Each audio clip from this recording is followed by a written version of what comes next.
So in section 5.5, we're going to expand the list of things that we can integrate. And I want to start by reminding you of something that you could have done on the test you just got back. And that is when you integrate something, say like x squared minus cosine of x plus 2 e to the x dx, you're going to get an answer. In this case, it'd be x cubed over 3 minus sine of x plus 2e to the x plus a constant.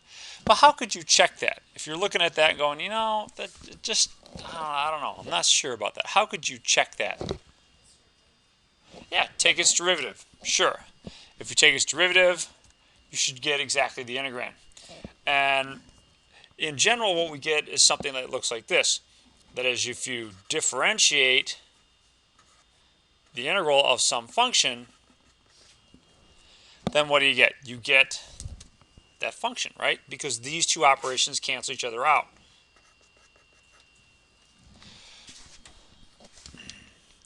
Likewise, if we did things in the other order, if we integrated and then integrated the differential, or excuse me, integrated the derivative, so the integral of d by dx of f of x, that's just going to be f of x to within a constant.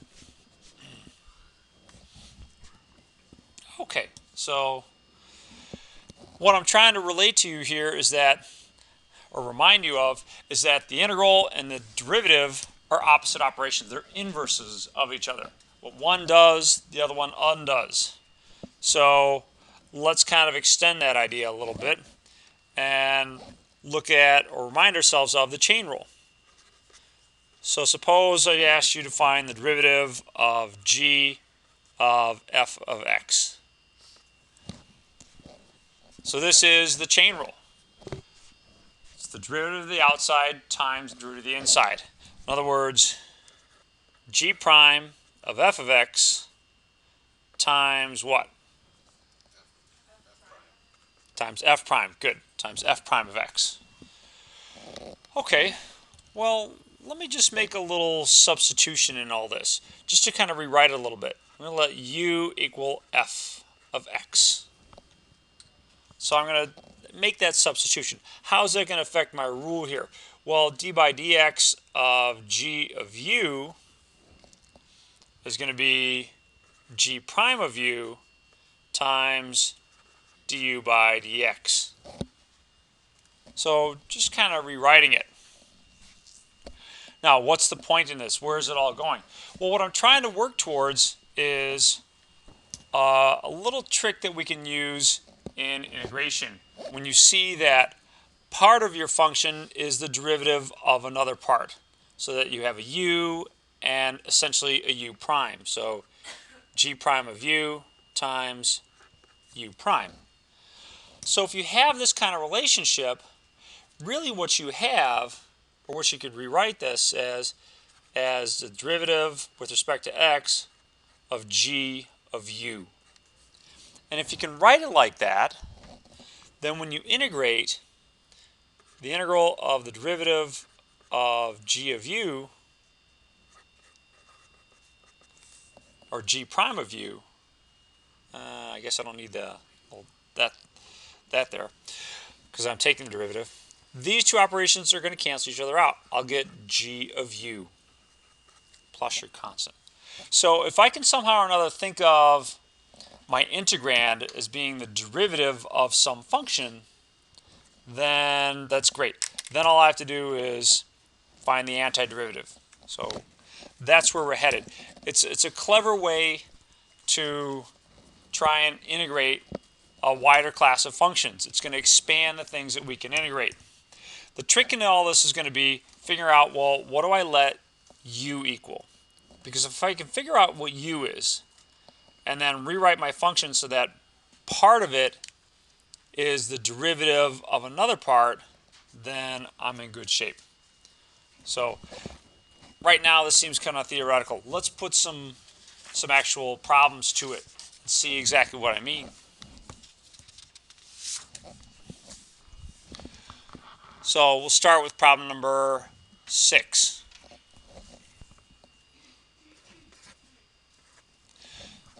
the integral of x squared minus 9. I'm not sure if the book says cubed or squared, but let's go cubed, times 2x dx.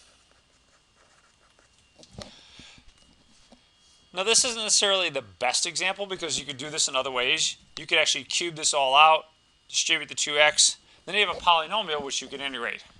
So on a test, I'd probably make this like 13 or 31 or something really, really large to encourage you to do what's called a U-substitution. Now what I want to draw your attention to is that part of this is the derivative of another part. So for instance, if you look at just the inside of this parenthesis, x squared minus 9, what's the derivative of x squared minus 9? 2x. And you see that right here in your integrand. So like I said, part of this is the derivative of another part. And that's kind of suggestive of a U-substitution. Suppose I let u equal just the inside of that, x squared minus 9. What would I get if I differentiate u with respect to x? 2x. Now, fortunately, this wonderful notation we have that comes from Leibniz allows us to manipulate this a little bit more, and I can multiply both sides of this equation by 2x. So, or excuse me, by dx. And that gives me a nice little equation here. du equals 2x dx. Now what's nice about that, or what's convenient about that? Well, 2x dx also happens to be right there.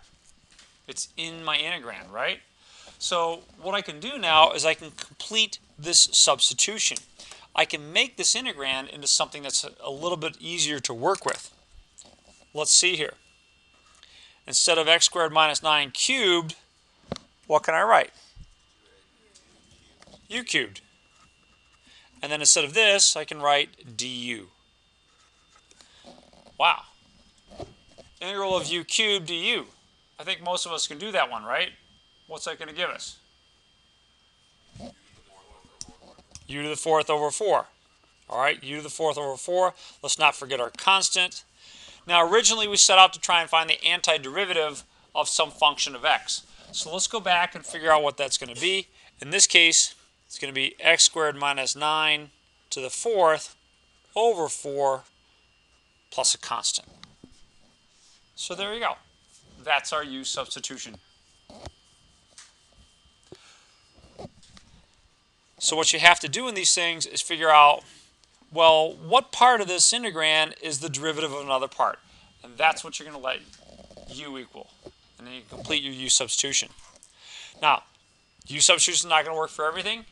Sometimes you don't need a U-substitution. So, use it when you have to. But it's a really cool trick.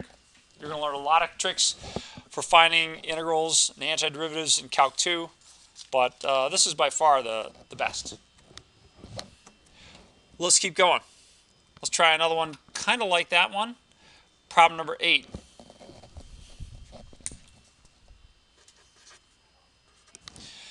Integral of the cube root of 3 minus 4x squared times negative 8x dx. Okay, again, what you're going to look for, if this is not something you can just look at and say, oh, I can integrate that, then you need to do something to make it a function for which we know the antiderivative. So one of those possibilities is a U-substitution. What you're looking for is part of the function to be a derivative of the other part. When you're working with polynomials in particular, it's a little bit easier, because when you differentiate a polynomial, you always lose a degree. So for instance, derivative of a second degree polynomial is a first degree polynomial. So that's kind of suggestive of this substitution. We're going to let u equal 3 minus 4x squared. What does du by dx equal?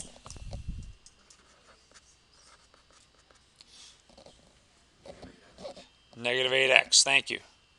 Now, pretty soon, I'm just going to kind of combine these two steps into one. I'm just going to jump from here to here.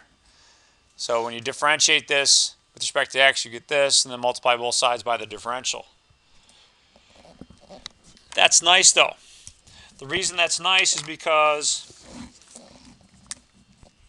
this matches this. And I can complete my U-substitution. So it's going to look like this. The cube root of u times du. Well, it's not so bad. How are we going to find the cube root of u? Or the integral of the cube root of u? Yeah, let's rewrite it as something to the 1/3 power. So the integral of this to the 1/3 du, which is going to be u to the 4/3 divided by 4/3 plus a constant.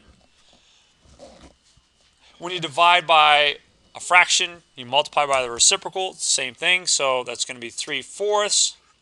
Instead of u, let me go back to 3 minus 4x squared to the 4/3. Yay. Oh, almost forgot. Yeah. Plus a constant. Okay, cool. How are we looking on those first two? Okay, not so bad. Let's try another one. We're going to start moving into making these a little bit more challenging. So problem number 18 is the first step in that direction.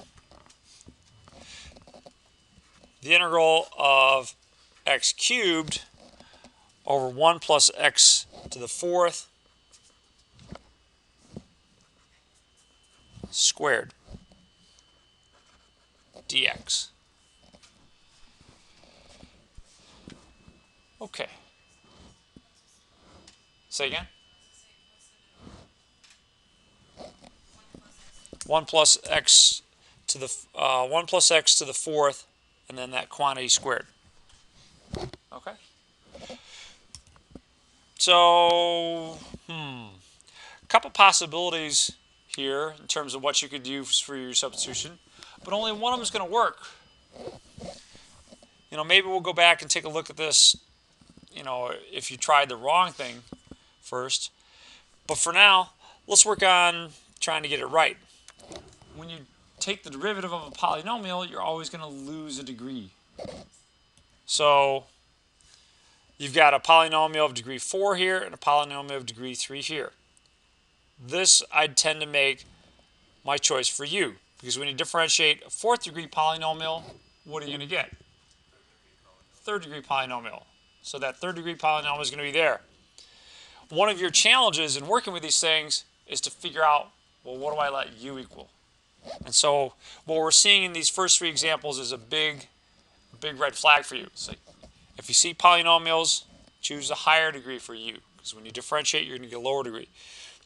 U equals 1 plus x to the 4th. Du by dx would equal what? 4x to the 3rd. So du equals 4x to the 3rd dx. But that's not quite what I've got in the integrand. I've got x to the 3rd dx. That much is there. So what am I going to do with the 4? There you go, nice. Let's divide both sides by 4. So dividing by 4 is the same thing as multiplying by its reciprocal, 1/4. And now I've got a nice substitution here. X cubed dx is equal to 1/4 du. And so I can rewrite my integral with this substitution. It's going to be the integral of 1/4 du over u squared, like that.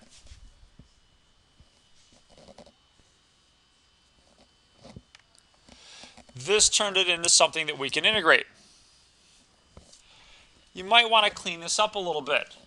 What kind of things can I do to clean up my integral? All right, let's pull out the 1/4. Anything else? Yeah, let's write it as u to the -2. All right, so just a couple things to clean it up. Now you can use your power rule to integrate this thing. What happens when we integrate u to the -2? U to the -1 divided by -1. Now, a couple things are going to happen. First of all, I'm going to write that -1 out in front along with the 1/4. Secondly, I'm going to throw that u down into the denominator. So it's going to be -1 over 4u plus a constant. And that's pretty good. There is one last thing we need to do. What is it? Substitute for u. Good. So we get -1/4 times 1 plus x to the 4th in parentheses plus your constant. That is your antiderivative.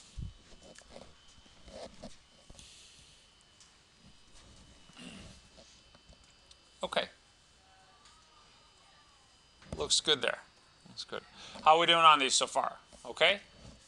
So what you're going to need to do sometimes is manipulate this expression on the right-hand side until you get what's in the integrand. Until you get, okay, I had an x cubed dx, so I got to manipulate that until I get an x cubed dx.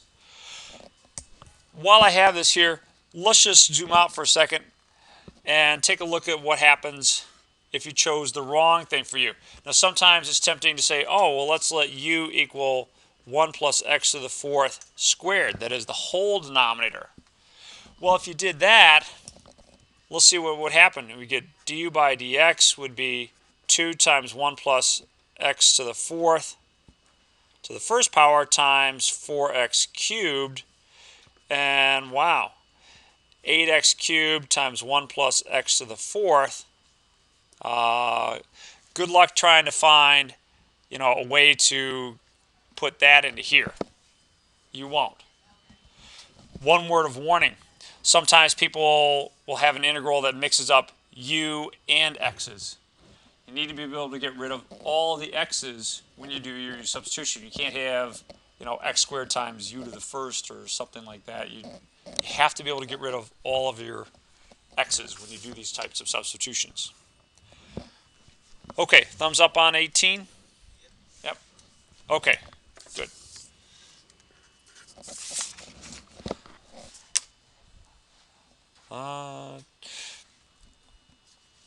Let's try problem number 30 next. And I'll do number 30.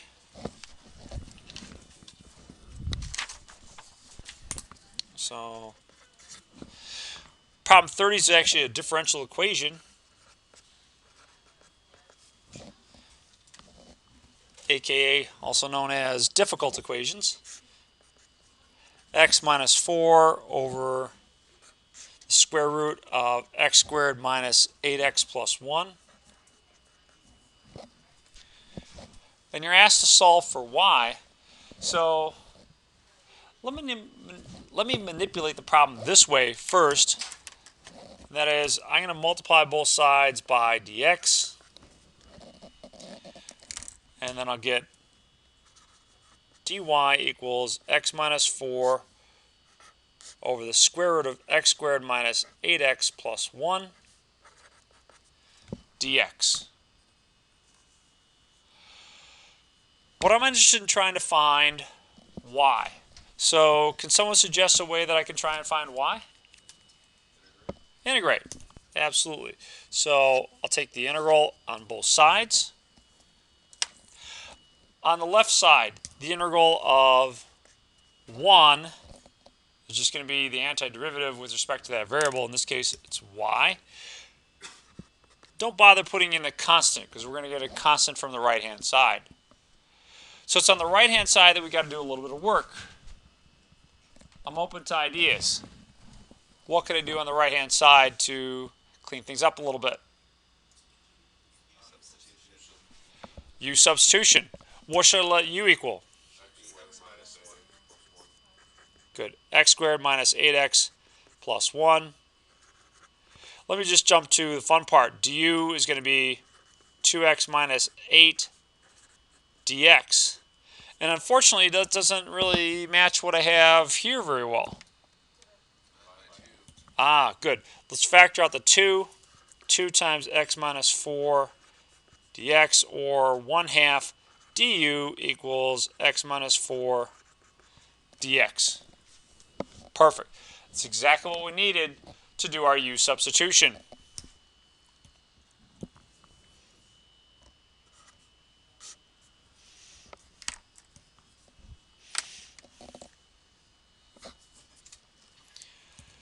So in the numerator, the x minus 4 dx becomes 1/2 du. What about the denominator? What's going to go on there? Yep, it's just square root of u. Nice.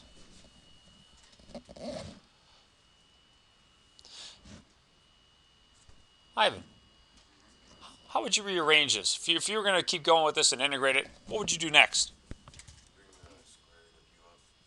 All right, square root of u up, and that'd be u to what power?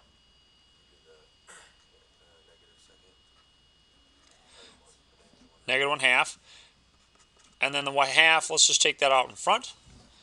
So that's a more friendly looking integral, because now you can just use your power rule, right? So the power rule says add 1 to the exponent. If I add 1 to the exponent, what do I get? 1/2. So I get u to the 1/2, divide by that same exponent, which is 1/2, and then add in a constant. Now here's something nice and special.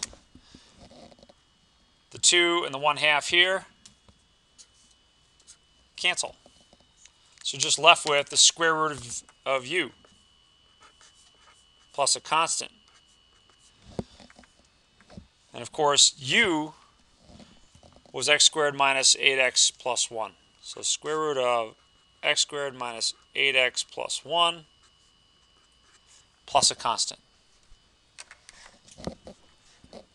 U substitutions are really cool tricks. They work very nicely.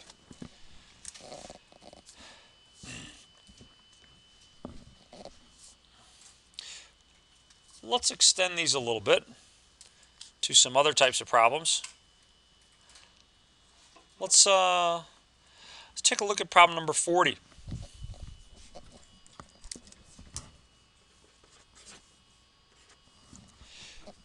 The integral of the square root of tangent times secant squared of x. So integral of the square root of the tangent times secant squared of x dx. Wow, this one's looking kind of messy.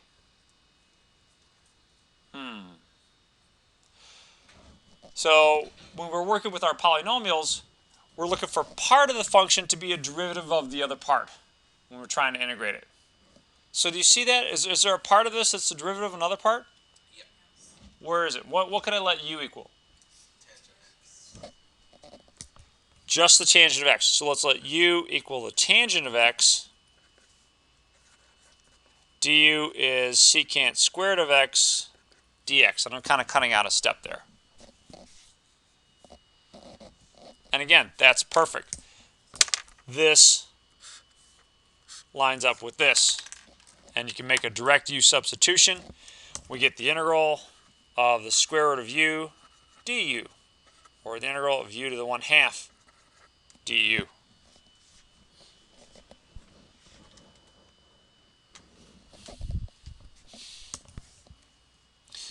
Add 1 to the exponent, divide by the same exponent. I get u to the 3/2 divided by 3/2 plus a constant, or 2/3 times tangent of x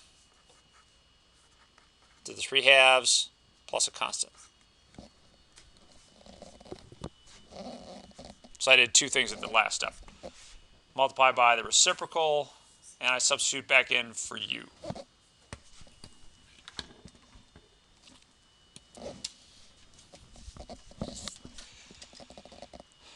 So the idea is still the same though. You want to try and find part of the function to be the derivative of another part. And that's going to transform your integral into something which is a more basic form, something we can integrate. Any thoughts on problem 40 before I move on to 42? 42, there's actually a couple different ways you can work this one.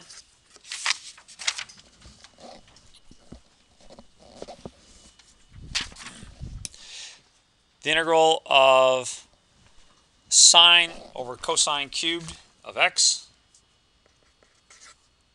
So sine of x over cosine cubed of x dx. So think for a minute about what you think you should do on this one. This is not a basic form. We can't integrate this directly, nor can you integrate the numerator and divide by the integral of the denominator. There's no quotient rule for integrals. So we're going to have to do something. You have to manipulate the integrand somehow in order to be able to integrate it.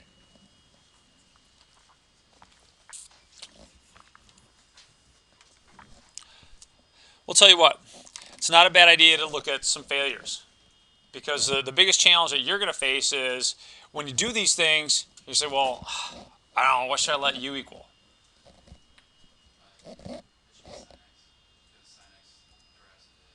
All right, so let's try that. Let's let u equal sine of x, and then du would be cosine of x dx, right? So if I do that, then let's see what would happen here. Well, I'd have the integral of a u, but then wait a minute, cosine cubed, I got a cosine cubed in the denominator. I don't know how I'm going to see. You know, if I solve for dx, I get dx is du over cosine of x. That's not good because I'm mixing up u and x in the same thing. So, I don't know. Is it looking promising? No. All right. So, what else could we do?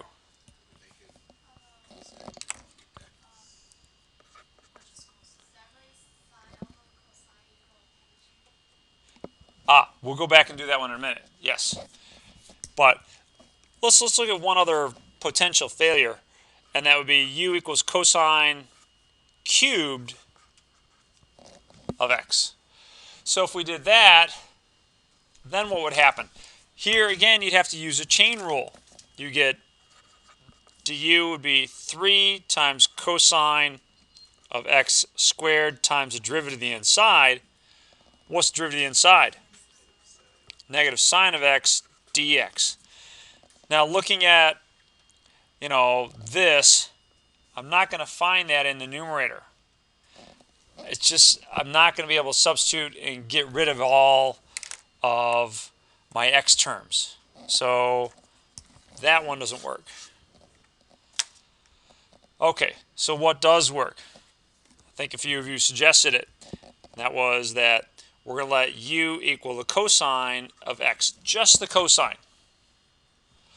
So what's du going to be equal then? Negative sine of x dx. Now in my integrand, I've got a sine of x dx. I don't have that negative sign. So what should I do? Yeah, divide by negative 1. Negative du equals sine of x dx. That will work. So with that substitution, u equal cosine of x minus du is going to replace sine of x dx. Let's see if I can get rid of everything in terms of getting rid of the u's. So sine of x dx, that becomes minus du. What do I get in the denominator? U cubed.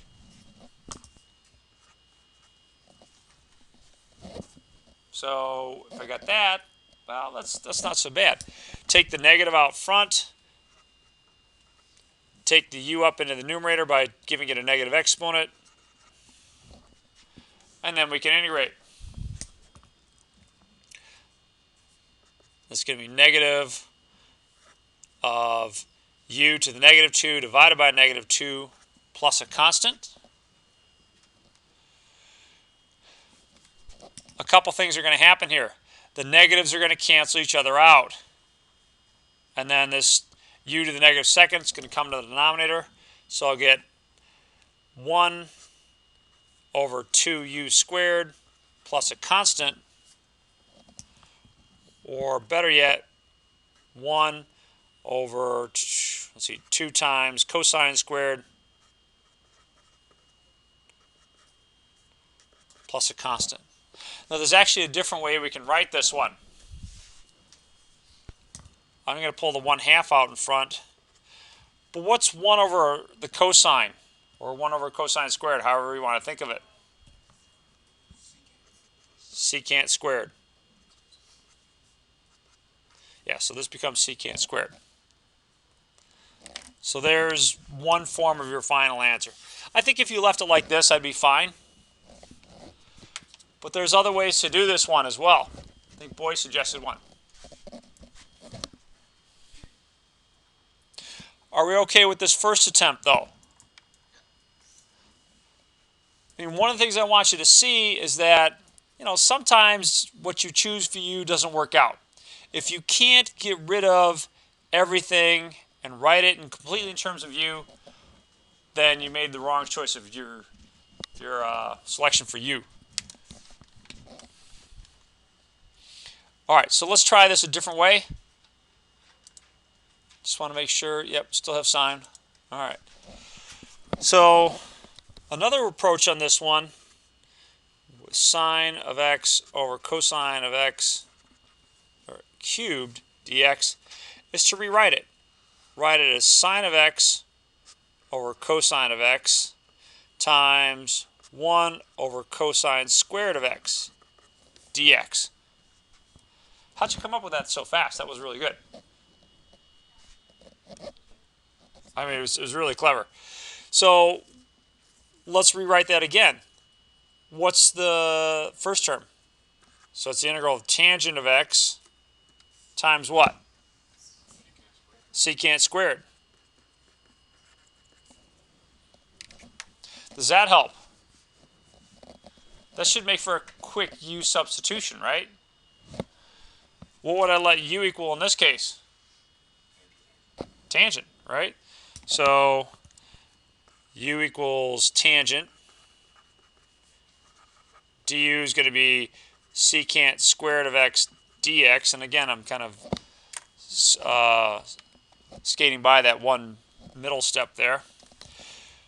But this integral becomes the integral of u times du, which is u squared over 2 plus a constant, which is 1/2 of tangent of x squared. And I'll write it like that, plus a constant. Now you might look at that and go, wait a minute, that's different than what we got the first way. Yes and no. You have to remember that, let's see, it'd be tangent squared of x plus 1 equals secant squared. So tangent squared and secant squared are pretty close up to a constant. And that's where you show the equivalence. So both of these would be acceptable to me on an exam. This one and this one.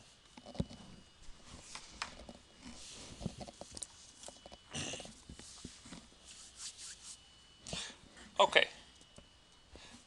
Any follow-up on 42 here? Looking all right on 42?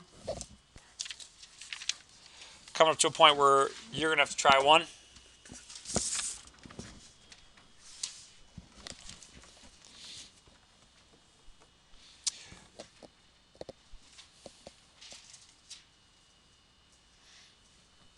Let's try problem number 50.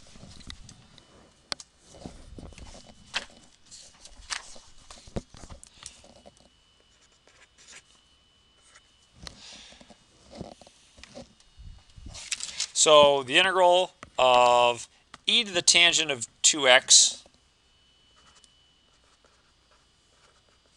times secant squared of 2x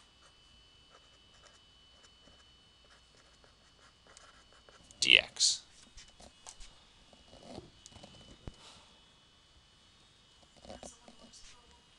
What's that? That's the one you want us to do alone? No. I'll give you. All right, I'll give you problem number 38 to do alone. But this was not too bad. I mean, especially with our work in the last problem, you should start to see that part of this is the derivative of the other part. So, well, which parts? Which part's the derivative of the other part? Yeah, secant squared is the derivative of the tangent, right? So let's let u equal secant squared. No. How about u equal tangent of 2x? Now we got to be careful here. When we differentiate tangent of 2x, you're going to get secant squared of 2x. Is that it? Times 2. Good. So you're applying the chain rule here, right? So it's the derivative of the outside, derivative of tangent is secant squared, times the derivative of the inside, derivative of 2x, just 2, times dx. Exactly. So we're going to take that 2 over here and get 1/2 du equals secant squared of 2x dx.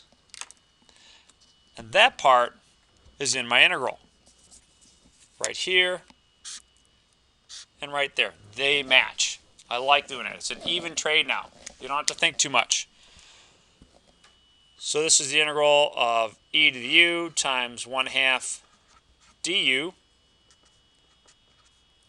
or 1/2 the integral of e to the u du.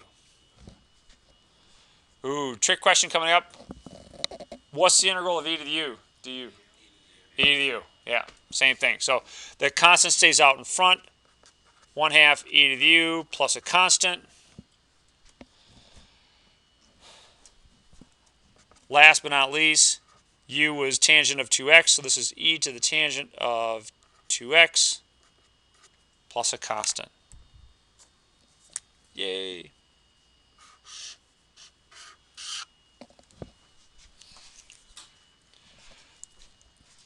All right. Are you ready for 38? Okay. Even if you said no, you're still going to get 38. So just say yes. All right. So here's 38. The integral of x sine of x squared dx. Ready, set, go.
find the antiderivative.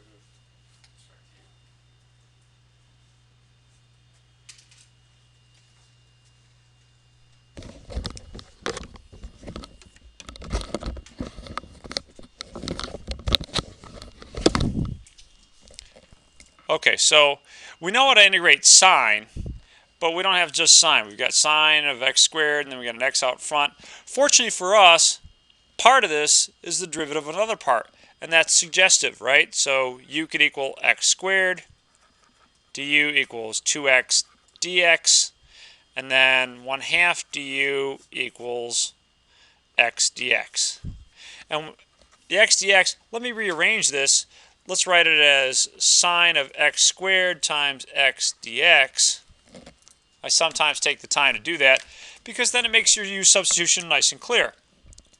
X dx, that becomes 1/2 du, and then I have the sine of u in front of that. Sine of u, 1/2 du.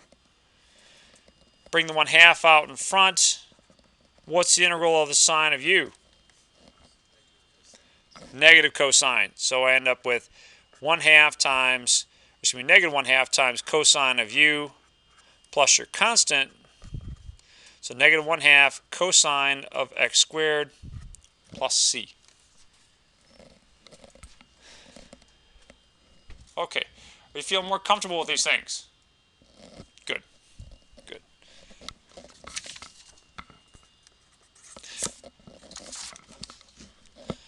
Let me give you kind of a reminder problem in the form of problem number 48.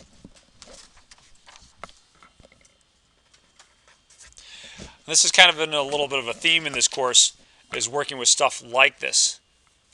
So it's the integral of e to the 2x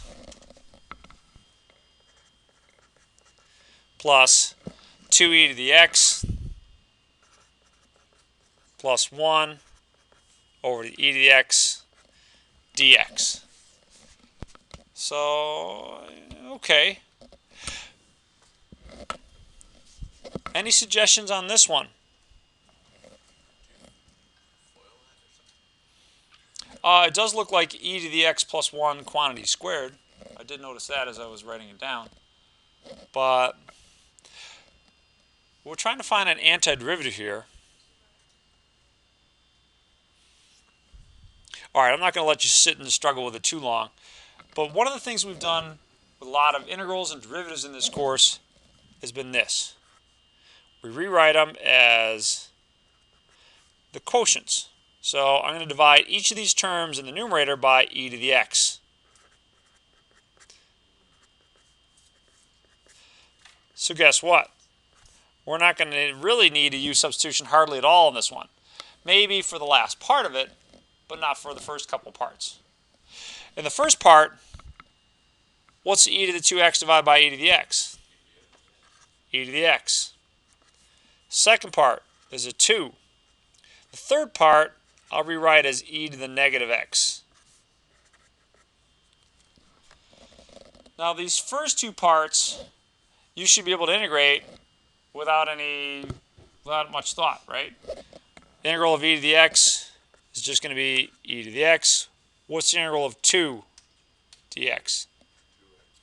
2x. So all we're stuck with is the integral of e to the negative x dx. And we're going to work with that. So, boy, it's almost what we're used to, right? It's almost e to the x. If it was e to the x, we'd be in great shape, but it's not quite there. So let me finish that part off over here. Integral of e to the negative x dx. Let's see, how are we going to do this? We do need a substitution on this one. Yeah, so let's just u equal negative x. What would du equal then? Yeah, negative 1 dx. Or negative du equals dx. So put the negative on the other side. And that'll allow us to complete our u substitution. That becomes integral of e to the u du. Nice. Let's finish this up then. The integral of e to the u is just e to the u plus a constant. Oh yeah, I forgot the negative. Yeah. Let's put the negative out in front. And that gives a negative out here. So I end up with negative e to the negative x plus a constant. So let's take that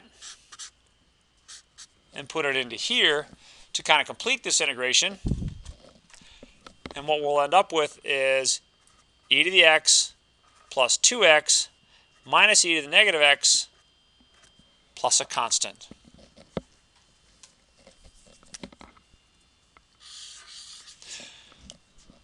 One of the big things that I wanted you to see in doing this is that you don't necessarily always need a U-substitution for everything.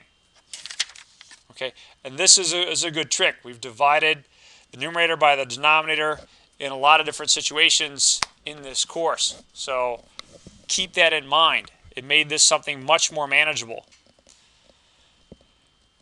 Also, sometimes, especially when you get really good at these things, you can kind of think your way through something like this. The integral of e to the negative x, you're like, well, it has to differentiate to give me, e to the negative x. So let's see, what am I going to need? I'm going to need a negative out front. So you can kind of sometimes work your way past this U-substitution. You don't have to do it. Especially when you get into Calc 2, it's a skill you're going to want to have because it's going to slow you down to have to do a U-substitution on all these little parts. But for right now, you're good. You don't have to worry about that. Whatever works on problems like 48. Let's do one last one here for a moment, and then we're going to move into another part of this where we're going to find U-substitutions for definite integrals. But to wrap this one up, we'll do number 60. F prime of x is negative 2x times the square root of 8 minus x squared. And this function, when we ever find f, is going to pass through the point 2 and 7. So, well, the goal in this one is to find f of x. In general terms, how am I going to find f of x? All they give me is f prime. Integrate. So, f of x is going to be the integral of f prime of x dx, or better yet, the integral of negative 2x square root of 8 minus x squared dx. Suggestions on this one? Sure. Let's let u equal 8 minus 2x squared, or excuse me, 8 minus x squared. Du is going to be minus 2x dx. And there's good news for us. Minus 2x dx is exactly what we have in the integrand.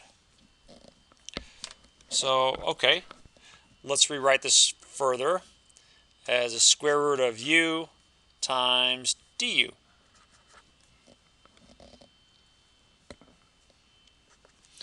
How should I integrate the square root of u? U to the 1/2. So integral of u to the 1/2 du is going to become u to the 3/2 divided by 3/2 plus a constant, or better yet, 2/3 of, let's see, where was it? 8 minus x squared to the 3/2 plus a constant.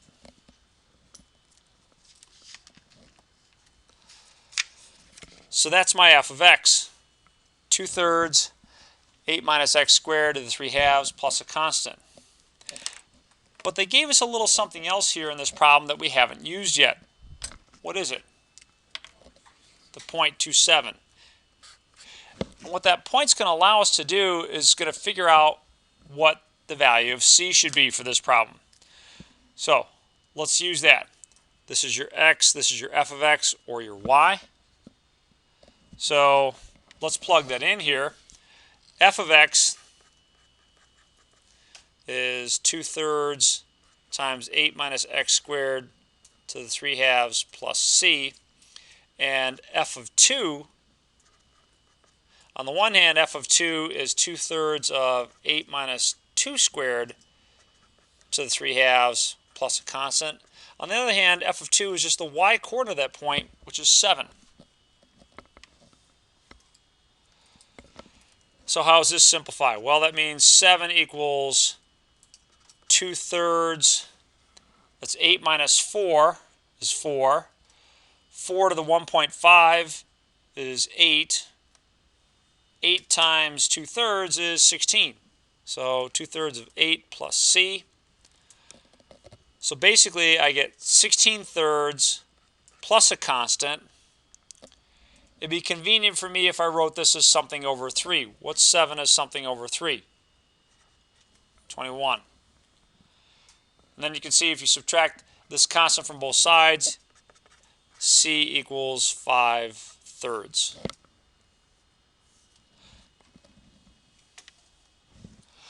Overall, our function f of x looks like this. It's going to be 2/3 8 minus x squared to the 3/2 plus 5/3.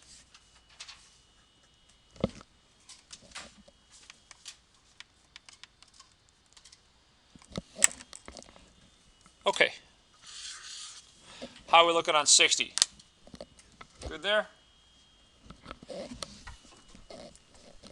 All right. Let's shut this one down here, and I'm going to do a part 2 with the definite integral.